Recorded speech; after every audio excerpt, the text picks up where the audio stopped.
Hi, and welcome to the Douglas on My Mind show. I'm Blondell Thomas, the City of Douglas Public Information Manager, and we'll be right back with some upcoming events and some other things that are going on in Douglas for the month of February and also leading into March.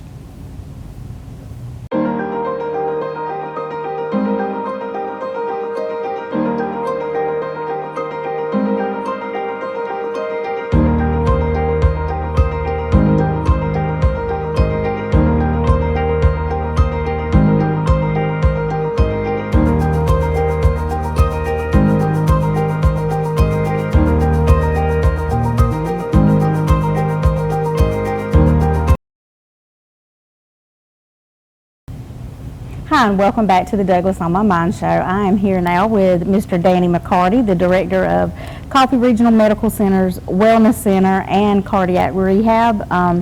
Danny, thank you for being here. That's a mouthful to say, but anyway, thank you for being here, and just tell us a little bit about what's going on at the Wellness Center, and basically, you know, how are y'all able to operate right now during COVID? Absolutely. Thank you for having me. Well, some of the things that we're doing, we are taking a lot of extra precautions right now. You know, I know COVID is still rampant and people are still getting vaccinated, but we are we're taking some precautions. We're having people actually do their temperature with a gun, making sure that they don't have it. We have signage up, of course, like everybody else. If you have COVID, please stay home.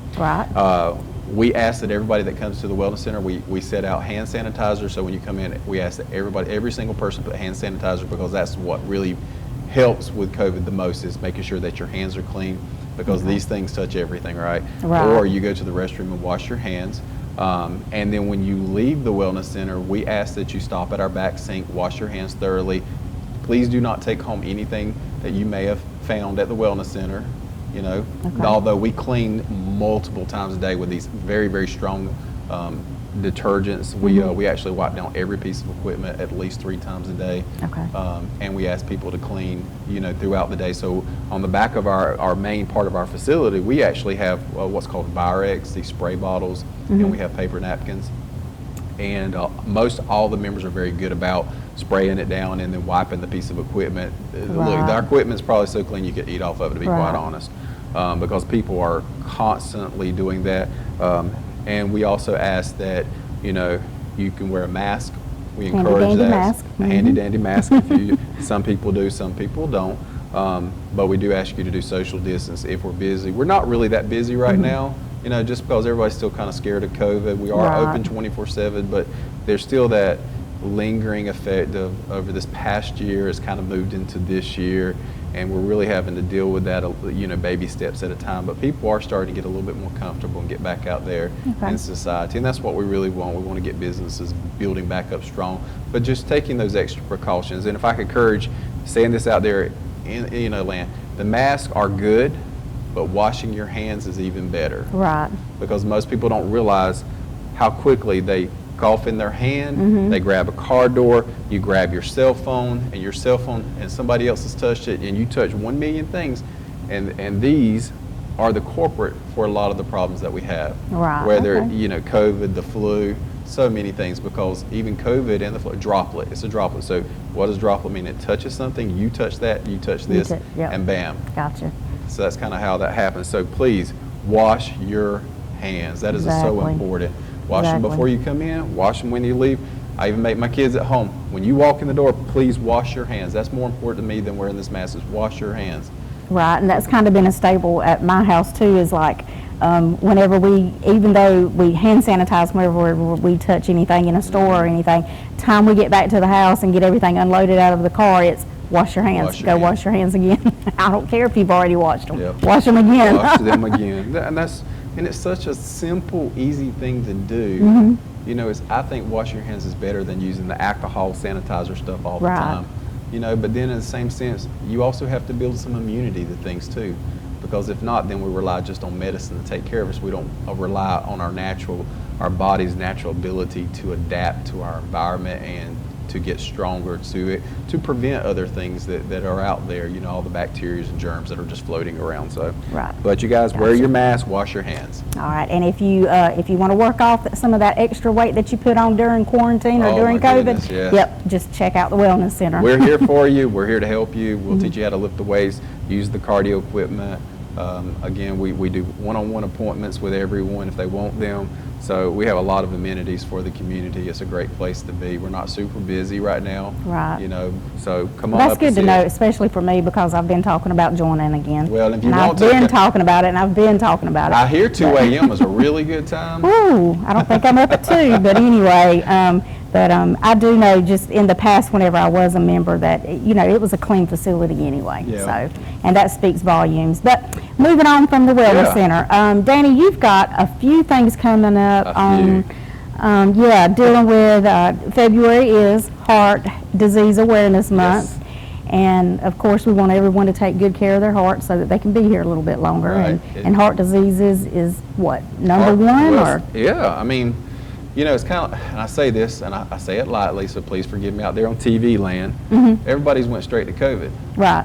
But guess what's still the number one killer of Americans? Ah. Heart disease. Yeah, yeah. Heart disease is still killing people every single day because regardless, you know, COVID's put us in the house and put us at home and we're sitting there.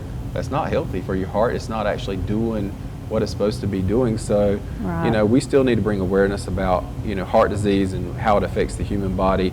And it's still the number one killer of Americans. But we're doing some fantastic things in February. First, Okay. we have and I'm going to kind of just Tell us about the festival. yeah, let's coming tell you up. about Yeah. the festival. So we have the Heart to Heart Festival. We actually moved it to Saturday, March the 6th, so Okay. it's out of February. We moved it a little bit past to make sure we had plenty of time because wasn't really sure how COVID was going to affect it. But seems like things are starting to progress in a positive direction now. So we are going to have this at General Coffee State Park. It's going to be on March the 6th, 21st. And so we've got some fun activities that day. You can sign up for a 5K. You can run it or walk it. 10K, most people are going to run it.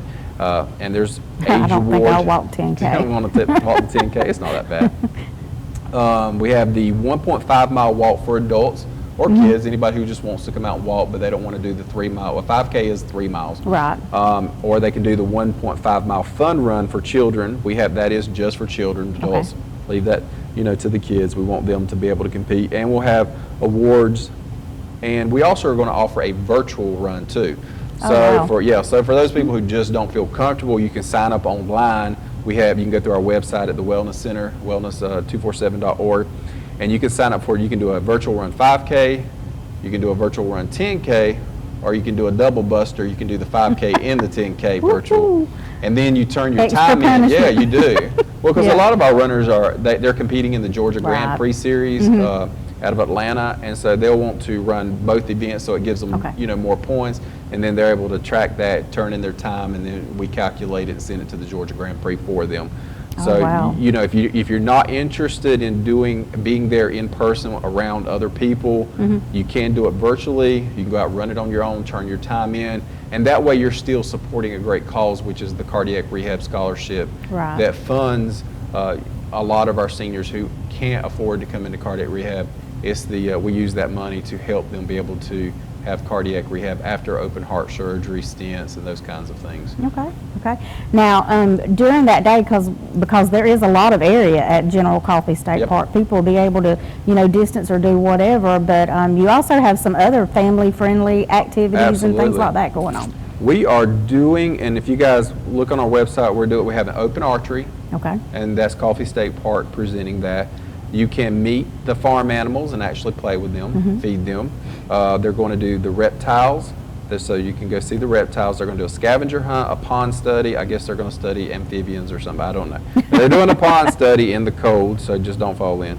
Right. Not that it's very deep, but don't fall in, it's cold. And then they're going to do a pioneer craft, and of course the state park always has rentals. They have the bikes, the canoes, the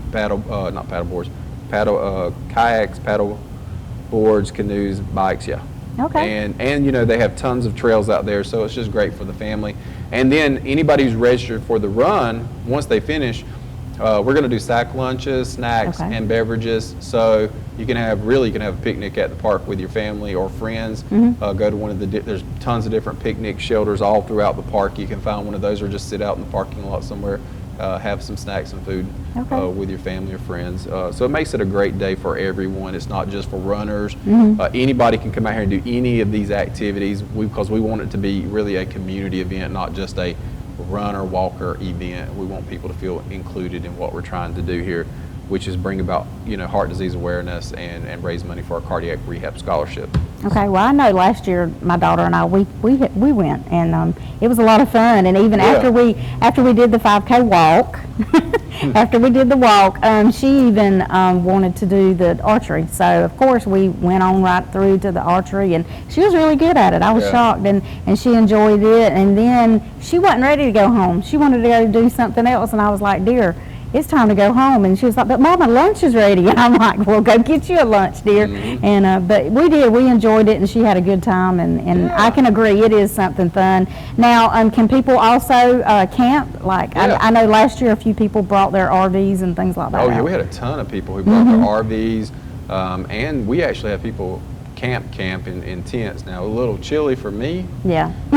but everybody's got different skin thicknesses, and for those who are thicker skinned, go for it. And of course, the great thing about Coffee State Park is they've got plug-ins. It's not like you can't, put you in if you're cold, put in a fan or put in a little space-saving heater inside your tent. You Right. can stay warm.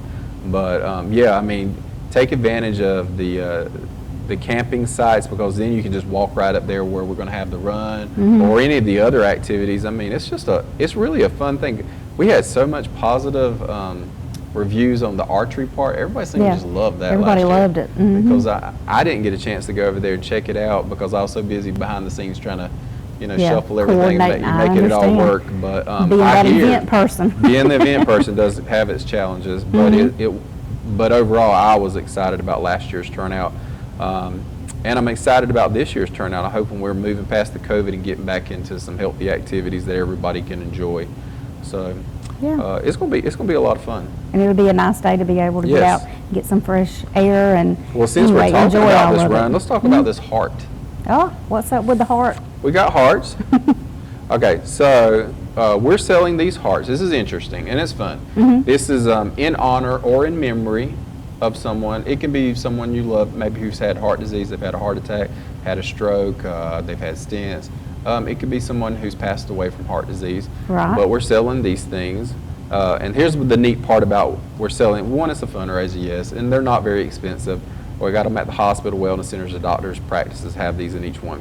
Okay. But what we're doing with these things is once you put the name on there, we take it and put a stake behind it, and along the 5K and 10K course, the 1.5 mile, Okay. we place these along the course that guides you along the path, but it also represents someone in the community that's either passed away or who has heart disease, or it could be just a kid or somebody that you wanted to recognize. Right. We've had some just do it for a couple people I know, for those who are fighting cancer right now, just to say, I love you, keep the fight.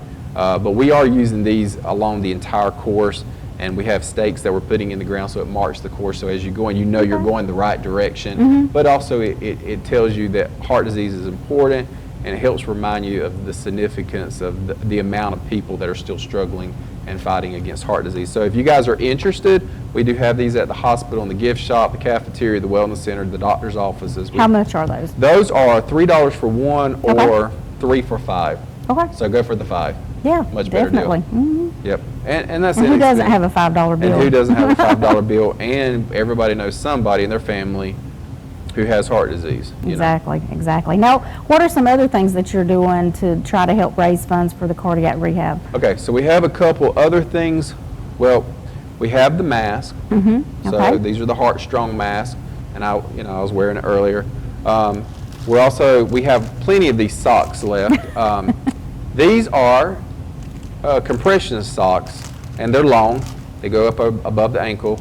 And these are great for heart patients. It's great for people who are on their feet a lot on concrete. Our nurses love them. Oh, Because when yeah. you stand up on your feet a lot, these are great for that. And these are a favorite of runners, people who like to run and walk a lot. If you're walking a lot, These help support the ankle and the legs and keep them from swelling so bad. It keeps the blood flow from pooling down in your legs, helping prevent varicose veins and that kind of thing. But these are just fun socks. They have, if you can see them, they have EKG on them and the hearts, and they're all different colors. So we have those. We also are selling the water bottles. So we have these fantastic water bottles. Made in America, I might say. Love Your Heart. These are made in America. We really want to support American products and American people working. So that's a great product. We have also on the back of, you can get these little pop sockets. Boom, baby. Love Look at Your there. Heart. Yeah. And if you're jazzy like me, you get to just hold it like this. It works hard. I don't know. Yeah. The kid in me, there you go. I told him I was going to do one of those things so that I could show my kids I had one. Yeah. Cool dad, probably not, but I think I am. Right. Okay, but we have a lot of these different options, and we have a couple other different kinds of pair of socks. We got the short ankle ones for those who don't want long ones, and they've got EKGs in it. And then we have a black pair of socks that's Be Smart, Love Your Heart. Okay. And it's on the bottom, so when you tilt your feet up, and it reads off the bottom of it. It's a really cute pair of socks. But we have a lot of just little small things like this. You can get them at the gift shop or the wellness center. Okay. And some of the physician practices are selling them. Another thing that we've all done when we switched over here from what we've always done is the t-shirt order. So if you guys at home see this, I'm sure they'll show you this after a while. But we are still selling our Wear Red shirt because the last Friday, February the 26th of this month, is Wear Red in Douglas or Coffee County. Right. And we sell these shirts in honor and support of people with cardiovascular disease, as well as the proceeds from these t-shirts help with the Cardiac Rehab Scholarship. And they're all heart related, things about having a strong heart, patriotism from your heart with the EKG on it. They're really fun shirts. They're in the very soft style t-shirt as well as 100% cotton, and they range from $14 and up. But it is a great opportunity. People can get a great shirt that you can come and run the race in. Right. Then Then you get a free t-shirt too if you run in the race. You do, and the t-shirt this year, I have to admit, is like extra cool t-shirt. Technically you can go look at it on my website if you really want to look, but it's a really neat t-shirt this year. Okay. We kind of just did a whole different design and different color, kind of funky. We went kind of funky retro this year. Right. Why not? COVID's around, let's just go retro. Let's do something Let's different. do something fun, let's do something different. Well, those are a lot of different ways that you can purchase something, but if somebody wants to just donate to the Cardiac Rehab Scholarship, or not scholarship, but Cardiac Rehab, they can do that too, correct? Yeah, if we do accept charitable donations. It is a tax write-off, as well as we have sponsors, people who like to sponsor the run, and if you sponsor the event, then you get your name on the back of or your logo of your business on the back of the t-shirt. And then all of our sponsoring type materials or marketing materials, we take care of the whole gamut of marketing when you sponsor the run. Or if you just want to make us, because we do have quite a few people out in the community who like to just specifically make a donation to the Cardiac Rehab Scholarship because they know that it's going to support someone who's coming through the program at some point in time. Right, it could support one of their loved ones. It could somewhere support, along the line. we're doing stents now at the hospital, so we're seeing a lot more patients coming through with, they're catching them early, which is way better than having to have open heart surgery. Catch it early, have a stent, fix you up, move you on, rather than having to. Yeah. Definitely. Yeah, I know. Well, there you have it, everybody. What you need to know about the Heart to Heart Festival that's going to take place on Saturday, March the 6th. And Danny, I'm glad you were here today, but in closing, is there something quick you want to anything to wrap up or share with anyone? Just visit our website at wellness247.org. I mean, we have just tons of things on there for the entire community, all of our products, all the things we're doing, as well as just good information if you want to know stuff about your heart, things to do to take care of your heart after a heart attack, things just related to wellness. There's tons of just great information. It's free. Just go on there and check us out. We like to really help out people in the community. That's what we do, is take care of people and love people. All right. Well, that's just another great program offered by Coffee Regional Medical Center. And no, this is not an infomercial, but y'all do offer a lot of things for our community, which is really good to try to keep us healthy. Yes, all right. Well, thank you, Danny, for being here, and we'll see you next time. All right, thank you. And we'll be right back after this.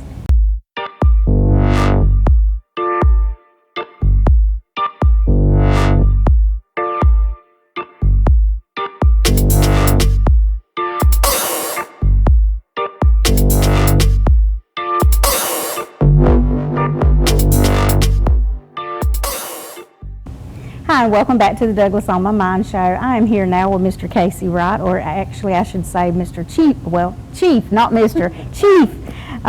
Chief Wright with the Douglas Fire Department. And Casey, thank you for being here today. For those of y'all who haven't seen Casey on the show before, I just wanted to bring him on here today to just kind of let him talk about himself for a minute, which you rarely hear him do, I mean, honestly, and that is the truth. So Casey, tell us a little bit about yourself and some of your experience and you know, that led you to becoming fire chief with the city.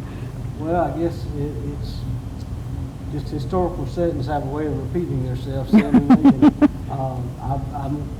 I could blame this on my father. My father was a volunteer firefighter in Coffee County, in Green Acres Fire Department, and coming up as a young boy, getting to ride with him to fires when he was home from work and participating in that just put a desire in my heart to serve our community. And, so on my 18th birthday, I signed up to be a volunteer with the Green Acres Fire Department in Coffee County.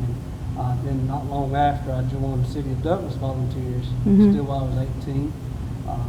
Messed around at the age of 20, started full time, and here 24, almost 25 years later, I'm still here. So I was able to work my way up from volunteer to full-time firefighter to engineer, our training staff. I was our first full-time training officer, and been able to take advantage of a lot of opportunities when it comes to education and receiving certifications and getting information in me that's able to serve our community. I currently serve as the president of South Central Georgia Fire Chiefs Association. I have for a couple of years now. Also as Region 8 representative for GMAG, the Georgia Mutual Aid Group. I'm the district vice president for the Georgia Association of Fire Chiefs. So I've had opportunity over the years to expand my knowledge in fire service and really take available opportunities to learn and to grow. One thing I always tell my children, every time the door opens for you to get an education. That's right. And I'm not the person who's going to sit here and say education is everything. But with that education, I also have 24 years of my hands on the hose line, fighting fire, and knowledge of running calls. Got that on-the-job training is what they call it. A lot of things a book won't teach you. I tell them often, you take the best fire book in the world and throw it in the fire, and it's not going to do anything. You have to have the firefighters. So that's basically how I come about. Of course, basically born and raised right here in Coffee County. My father was military, so he came back home to Douglas when I was a small child, just a few months old. So I tell people I was born and raised right here in Douglas and Coffee County. This is home. Had several opportunities to leave and work other places and take other chances, but this is home. And I don't have any desire to leave where I'm at. This is where my family is. This is the place we love. It might not be much to anybody else, but it's home to me. That's right. Got a wife, Sabrina. Sabrina and I have been married going on 25 years. So she's been with you on this journey then, definitely. She's been with me every step of the way. Just last night or night before last one, we were talking, and as our family talking, and my wife was reminiscing with our children back when me and her were dating at the age of 17, 18 years old. Oh gosh. And me being a volunteer firefighter, and we'd be at the movies, or as we used to call it, the picture show. And I said, hey, we got to go because my pager was going on. And never did get to finish that picture. Never did. And apparently she never saw the full picture yet. But she's been with me through thick and thin, and certainly she's helped foster the person that I've become and stood beside me. We've got 3 wonderful kids. Our daughter Haley's a school teacher now. Our oldest son Hayden is a lineman with the City of Douglas Electrical Department, and our youngest son Aaron, we're just hoping he gets through high school. He's ready to get on out of there. But like I said, Douglas is home. This is where we're from. This is where we want to be, and certainly family support. And my mom and dad has been phenomenal in supporting me on these goals and missions. So. Well, we're very, very fortunate that you decided to stay here. I've worked with you for several years, so I'm very happy to see you reach this this level of, in your job. It's a big accomplishment. It really is. Well, Casey, with you going into becoming the fire chief, and I mean, you can tell us a little bit about the different things that the fire department has, like the different equipment and things like that. But what are some of your goals, or what are some of the things that you see possibly y'all improving upon, or a new initiative or something like that? Well, I want to be honest. You know, I had the unique advantage of being the assistant chief for several years before I took on the role as fire chief. And the past administration before me I believe done a very good job at handling fire department business. Right. And was very open to suggestions, and I've tried to mirror that even with my shift leaders today. And my administrative staff is be open to their ideas, because you get 4 or 5 educated opinions is always better than one educated opinion. Right. So actually our fire department in the city of Douglas is running very well, very well. We have state-of-the-art equipment. We have state-of-the-art personal protective equipment. We have firefighters that are trained well above a minimum standard. Right. I often tell our guys, we don't want to meet a standard. We want to be the standard. That's right. We don't want to measure up to what somebody else said for us. We want them to try to measure up to us. Yes. And that's my main goal for the fire department of Douglas. Let's just keep being a front runner. Let's keep being initiative based and looking forward to future opportunities. And the world's ever evolving. Yes. Building materials are different. What they make vehicles out of is different. What they're building houses out of are different. So you have to evolve as this comes along. Fire service by nature is a historic service that we want to stay to our old trends, old ways, but City of Douglas Fire Department and our leadership team has been very good about looking for that initiative, finding ways to adapt to the new environment and overcoming that new environment. And again, my mission statement sort of them is, let's don't beat the standard, let's be the standard. Be the standard. That's right. Be the standard that everybody else wants to be. Exactly right. That's I right. want people to, we might be little Douglas, Georgia to a lot of people. We're proud of our fire service, and we're proud of our guys and our ladies that make up our fire service. Right, right. Now, one really big accomplishment that we met in the last few years was having an ISO rating of 2. And for those of us who don't understand what an ISO rating is, kind of, break it down in layman's terms and tell people, what it actually does for the citizens of the city of Douglas.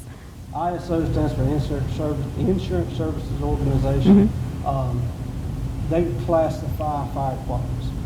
What that means is they come in and they say, okay, you have the ability and the means to extinguish this fire in this amount of time, and that's judged by fire equipment, fire trucks. When people look at our fire department, most people in Douglas have seen the new tower truck.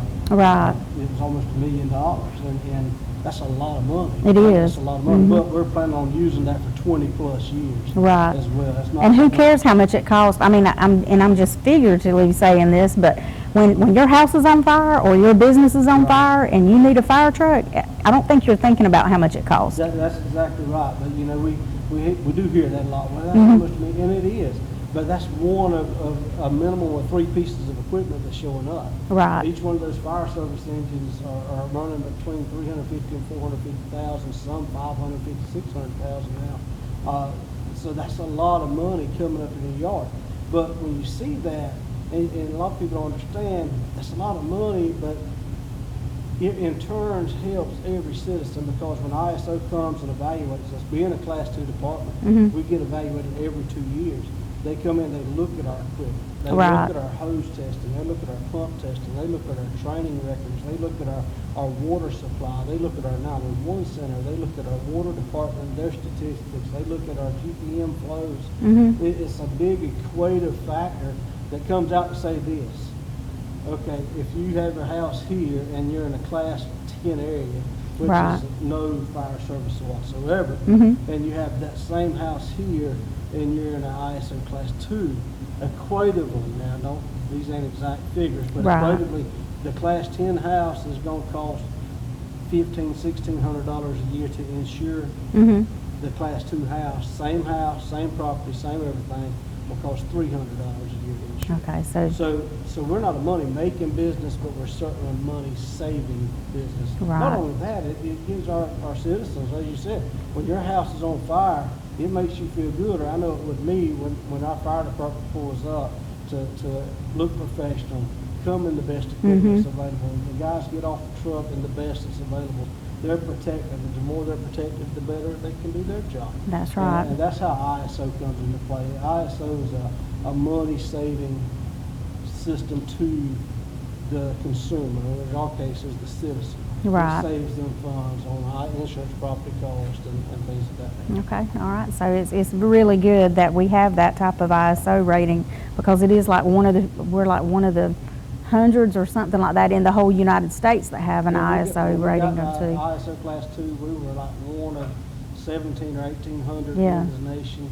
Right. So again, little bitty Douglas, Georgia, we can still. Putting it out there. We can rank way up with a lot of people. Mhm. And that's just on the fire side. We still have all the hazmat stuff we do. We have technical rescue that we're getting into now. So several different things are going on that a lot of people in our area don't even know about, but the Right. services that we offer. Yeah. Now, speaking of training, you spoke of, the training that you went throughout the years, and then we also have our firefighters that need training every now and then, or yearly, or, well, explain it to us. How do you do your training? Our training, every firefighter, every certified firefighter, which is one thing we require, Mhm. is if you're gonna be a full-time firefighter with the city of Douglas, whether you're the newest firefighter on the truck or the chief, Right. you have to be nationally certified, National Professional Qualifications Firefighter 1 at minimum. Okay. At minimum. A lot of pieces just require state certification or local certification. We require that every one of our firefighters be a nationally certified firefighter. Wow. With that, and this goes back to ISO as well, as I said, ISO is a tabulation of a lot of different factors. Mm-hmm. The maximum credit we can get for training is for every one of our firefighters to receive at minimum 240 hours per firefighter of continuing education training every year. Every year, Every 240 per firefighter Per every year. firefighter That's year. good. So if you take 240, multiply by 35, that's how many full-time firefighters we got. Mhm.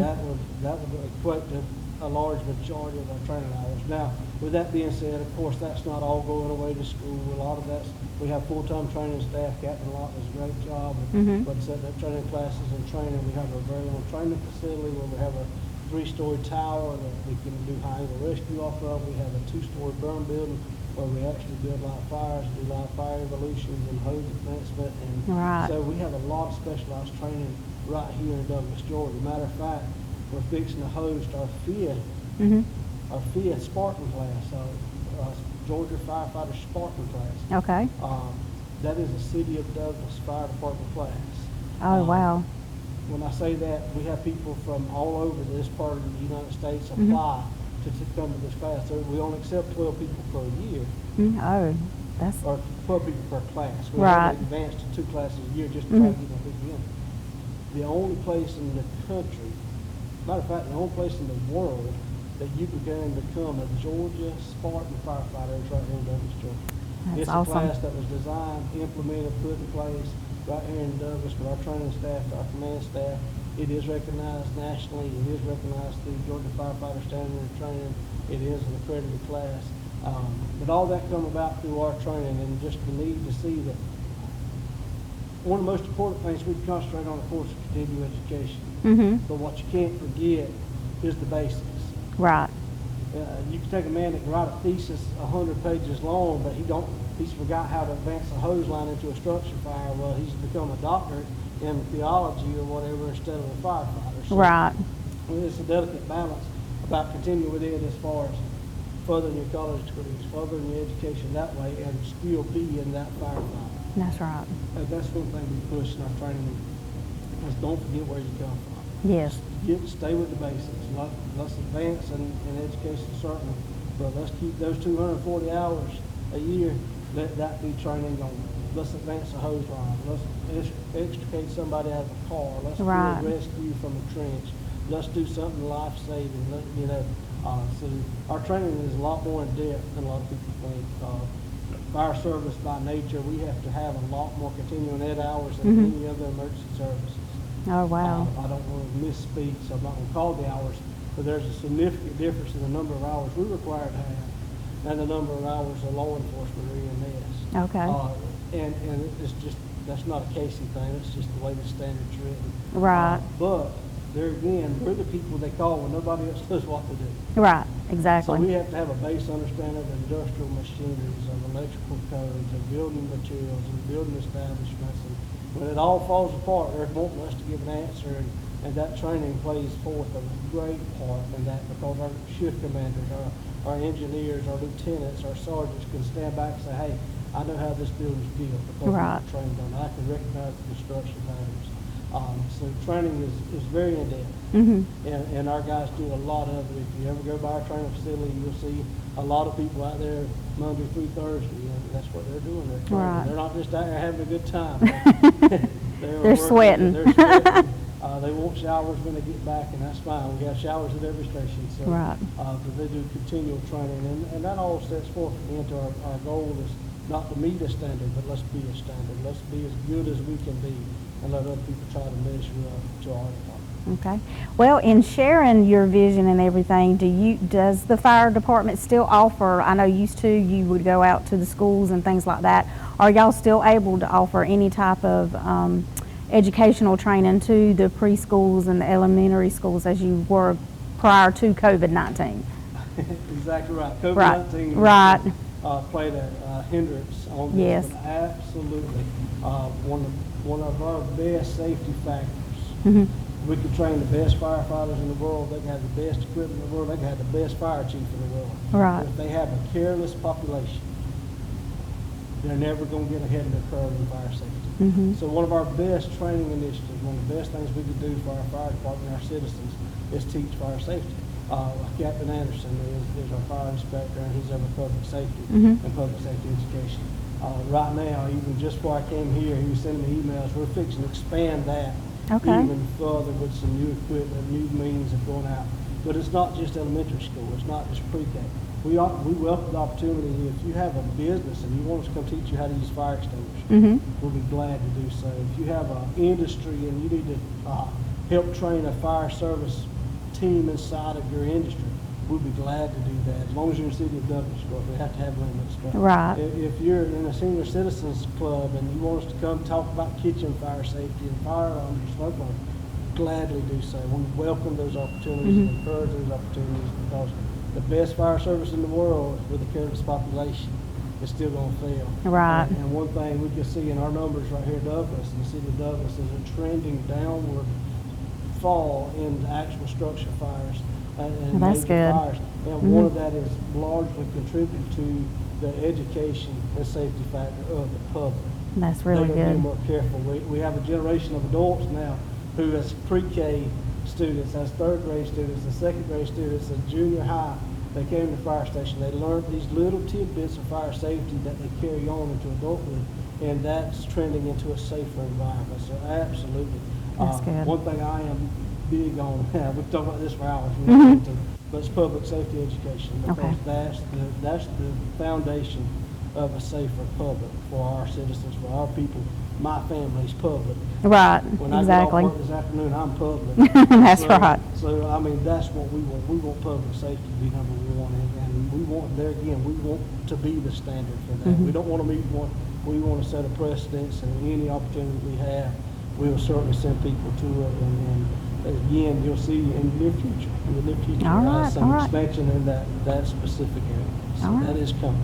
Well, that sounds like some good things are coming to the Douglas Fire Department. And Casey, I appreciate you being here today and talking to us a little bit about what's going on and your plans for the Douglas Fire Department. And congratulations on moving on up to Fire Chief of the Douglas Fire Department. And we appreciate you being here. Thank you for having us. We're glad to come anytime. All right, thanks. And we'll be right back after this.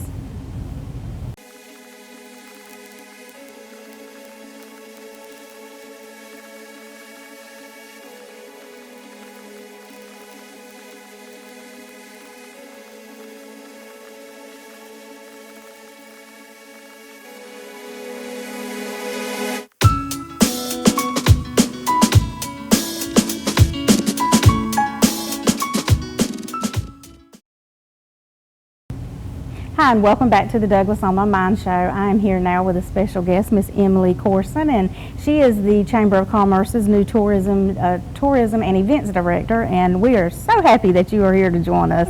The tourism job has been a bit challenging in the past few years, but we're hoping that you're going to come in and make sure that it just goes smooth and there's no issues at all. But Emily, thank you for being here. Just kind of introduce yourself and tell the folks out there in TV world that's watching us that, what you're going to be doing. So my name is Emily Corson, and born and raised in Douglas, Coffee County. I've lived here all of my life, other than whenever I moved off to college, but all roads always lead back home. Yes, hometown girl. Yeah, absolutely. And, you know, I've had the opportunity to work in several different organizations throughout our community. And whenever this position came available, obviously, like you said, I mean, we're in trying times and Right. with COVID-19. So when it did present itself, I mean, obviously, the first challenge I'm thinking of is events and tourism Right. in a pandemic. Right, You yeah. know? Yes, the tourism world has definitely suffered Right. with COVID. Right, and so, but I think the reason that I wanted to get involved in this position is because I do love my community. I do love the small businesses and the restaurants and the people. And tourism brings so many things It to a rural community. And so what better way than to get involved locally, to bring people here so that, you know, we have those temporary taxpayers that are coming in here. Exactly. People that are going to shop in our shops, they're going to eat in our restaurants, they're going to stay in our Our- hotels and contribute. And so I just thought that it was a good place and time for me to come in to be able to make a difference Right. at a local level. Right, and definitely with, you have a little bit of an advantage with you being a hometown person. You don't have to necessarily come in and learn complete new things about a new, new things about a new community. Right. At least you've been here a little while well, your whole life, so not just a little while, but at least you can come in and look at things from a different point of view. That's all it really takes in the tourism world is, you know, some things that people think, oh my God, I wouldn't go see that, but they don't realize that somebody coming from Atlanta or out of state would be more than happy to come here and look at the World War II Museum, which is out at the airport or somewhere like that, and that's what is a tourism draw, and we do need to put those heads in beds, is what you were saying, and it's not always just festivals and events. We do have some assets here in town that are really good things that we can promote to the public. So yes, that And you've definitely got a it's good definitely grasp. Where we're at right now.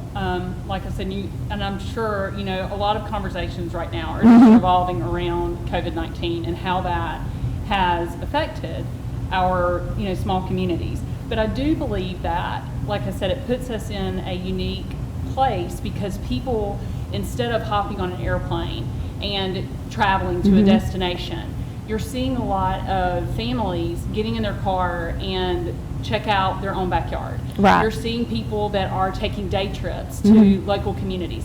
You know, and we want people to explore Coffee County. We want people to explore Georgia because Right. by doing that, then they are eating in our restaurants. They Exactly. are keeping our doors open. You know, so a lot of people don't realize the impact that tourism, locally, statewide has, but it Right. creates jobs. Right. It's paychecks. So it's super important right now, Right. especially in our community. Well, touching on that, as far as it being important in Douglas and Coffee County, I know we just had some numbers come out, and it's always interesting to try to break down the numbers, and unfortunately in the tourism world, our numbers are normally about 2 years behind, but they are really, I mean, when you break it down and put it in layman's terms, tell everybody about how much, like, if somebody were to, if we did not have tourism in our community, how much it would cost a Douglas and Coffee County taxpayer. $399 $399 per household. to generate the money that comes from those taxes. Right.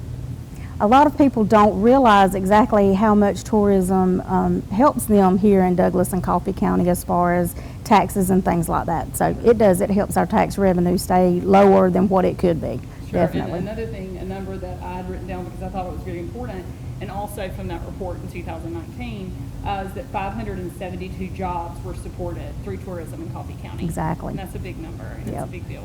And that's your people working in the hotels, Right. working in restaurants. I mean, it could be, it's me. I mean, it Right. could be you. I mean, it's a lot of different people in the hospitality world. Well, what are some tourist attractions here in Douglas and Coffee County that some people may not realize are here, and we consider them an attraction? Right. So a couple of things that I wrote down, being that I am new at this, that I brought my cheat sheet so that I could make sure that I get everything covered. That's fine. But actually something very exciting today that was launched is Georgia's World War II Heritage Trail. Wow.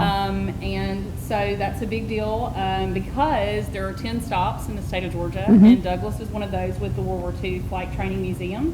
One thing I thought was really important is of the 55 civilian primary flying training centers across the country during World War II, the Air Base in Douglas is the most intact. It is. And I always, whenever I see that, I'm like, are you sure? Like, I thought there was one out in California that was a little more intact. But then, I mean, it's true. I mean, we really are. We have the most intact air base. Right. And it's phenomenal that we have that here. And I worked for years with some of the guys that trained out there whenever they would come in and have their reunions, and it was always such a joy. But unfortunately, they've gotten a little bit too old now that they can't travel. So you'll miss out on having that joy when. Well, I'm excited. I'm going out on Friday to check it out. And so the hours are, hopefully we can post those on here. We can. Get them posted so that We people will. can see it. Also, they have their website went up live today, but they are going to be open from 11 to 4 Thursday, Friday, and Saturday. You can also request the group tours. Okay. So lots of information to follow with that. Yeah, and I think they do have like a little walking tour They too do. that you can do out there. So Yeah. it's really nice. You can make a day of it. You could get outside and take a walk, and then there's a little picnic area there that I don't think very many people knew was there. It's just like a little roadside park that's there that you can go there and eat a picnic or something if you wanted to. If you got kids that need to burn off some energy.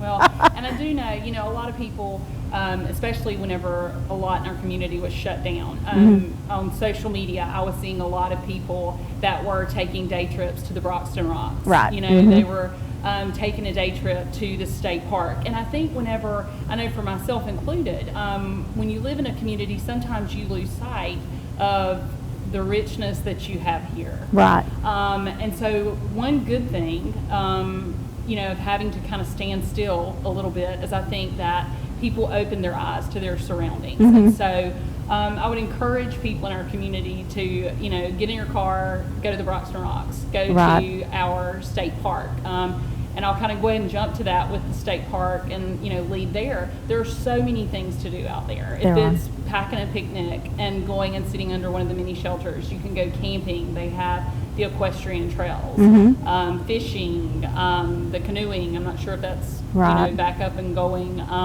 I think their hours are pretty much the same now, but a lot of people feel more comfortable being outdoors. And Right. we have the luxury of having something right here in our backyard. Right, So- and Heritage Farm is really nice to Right. see too, especially with the animals and all. And Right. I mean, I was a big fan. Yeah, I kind of grew up on a farm, so I've seen the pigs and the goats and all things like that. But I mean, like my daughter, she doesn't. I mean, she doesn't interact with anything like that unless I take her out there to it. So it's really interesting, and I think the Getting on kids really bike like it. and Just getting outside, Right. and enjoying nature.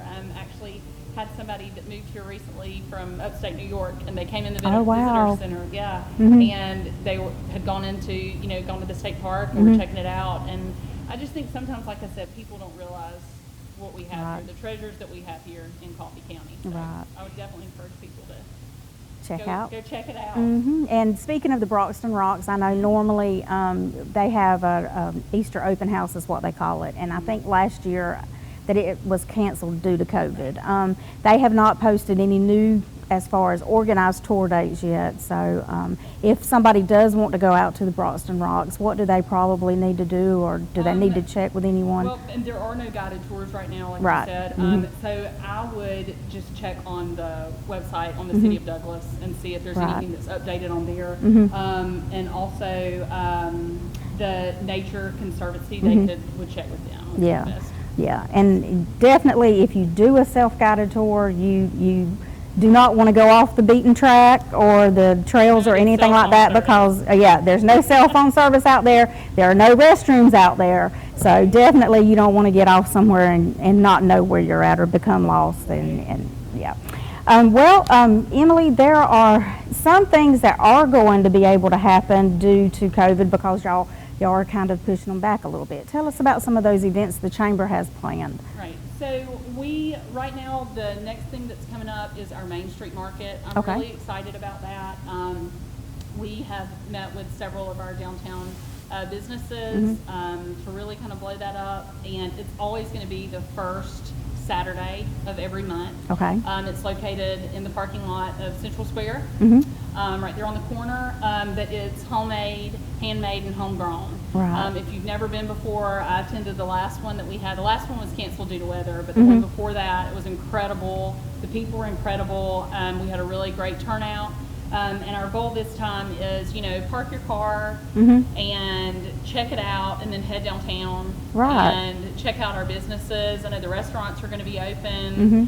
Make a day out of it. Yeah, And definitely. So we've been trying to push that out, excited about that. They could even walk as far down as coming here to Heritage Station Museum too. I think they're open from like 10 to 2 on Saturdays. So definitely come here to where we're filming at Heritage Station Museum. Right, because it opens for tours in March. Right. then.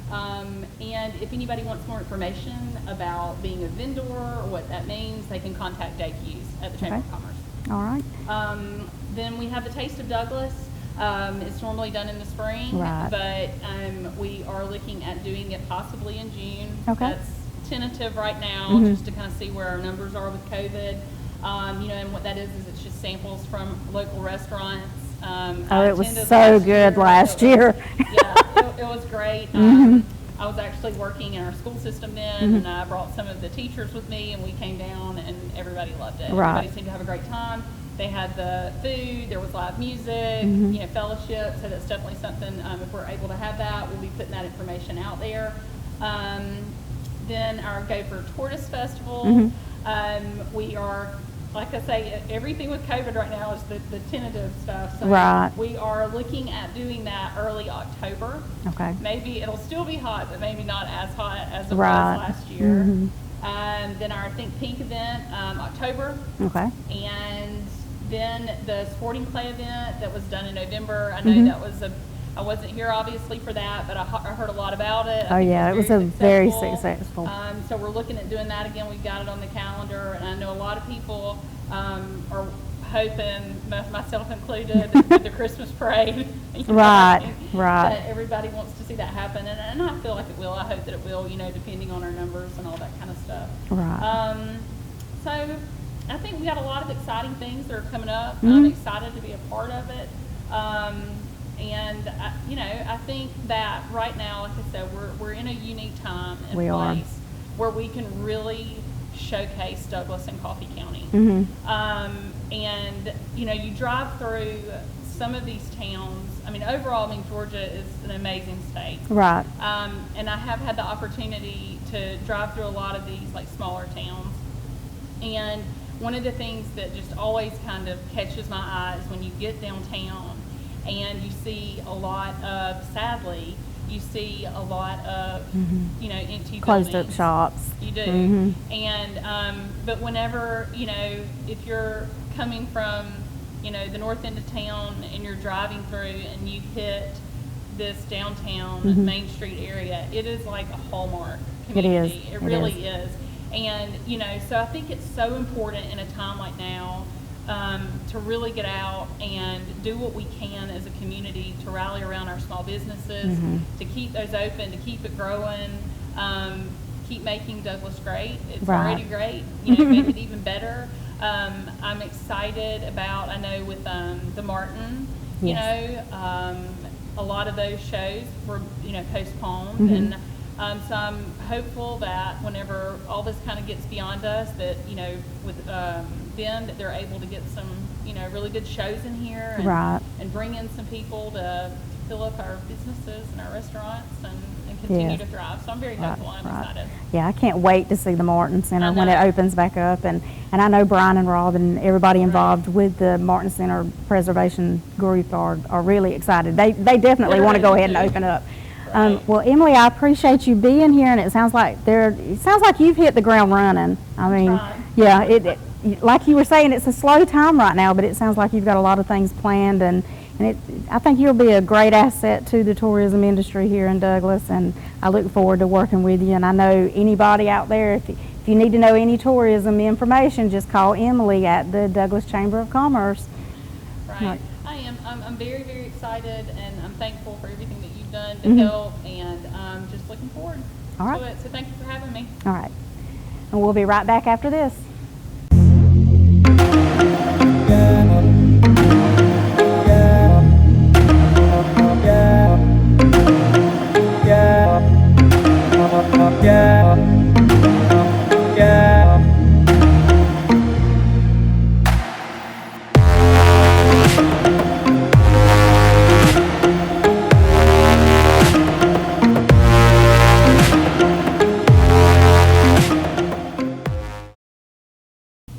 Hi, and welcome back to the Douglas on My Mind show. I am here now with our code enforcement marshal, Mr. Roger Goddard, and I appreciate you being here, Roger. And he has a little bit of a public service announcement that he wants to give everyone concerning business license renewal. Roger, there's been just one slight change with the business license renewals. Just share with the public what you want them to know. That's correct. Normally your business license is due January 1, and they're considered late after March the 1st. The City Commission, the mayor, has decided to give an extension on the deadline for when its licenses are to be renewed, and that will be May the 31st. Okay. And that gives the business extra time to get the delinquent debts or taxes paid in so the renewal process can be completed. So that's some good news for those business owners that are looking to renew their licenses. Right, to help them out. COVID's, hit a lot of businesses a little bit, so this way it gives them a little bit more time to get their business license paid. It's the way we're trying to help out during these trying times, most is. definitely. So if anybody has any questions concerning this, who do they need to contact? They can contact myself at 912-389-3462, or they can email me at rgoddard@cityofdouglas.com. Okay. Well, thank you very much for sharing that news, and I think everybody or all the business owners will be glad to hear that, and they'll be sure to get those business licenses in before May 31st, exactly. May 31st. That's right. All right. No problem. And in closing, I would like to say thank you to everyone who's watched the show today and who tune in at least every month to find out what's going on in Douglas and Coffee County. And as always, we hope that you keep Douglas on your mind.